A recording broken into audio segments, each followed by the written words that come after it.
একথা অনস্বীকার্য যে সমাজের সর্বাঙ্গীন উন্নতির ক্ষেত্রে, সমাজে সুনাগরিক তৈরি করার ক্ষেত্রে, সমাজ পরিবর্তনের ক্ষেত্রে একমাত্র চাবিকাঠি থাকে শিক্ষকেরই হাতে।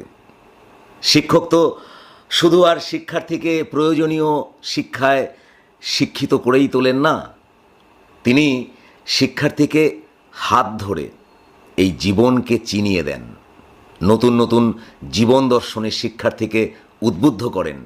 শিক্ষার্থীর মধ্যে আগামী দিনের শিক্ষক, দার্শনিক, বৈজ্ঞানিক, ডাক্তার, ইঞ্জিনিয়ার, রাষ্ট্রনেতা প্রভৃতি মহিরুহের বীজ তিনিই বপন করে যান।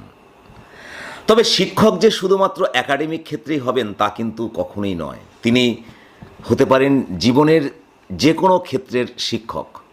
শিক্ষক তিনি, যিনি জীবনে এগিয়ে যাওয়ার ক্ষেত্রে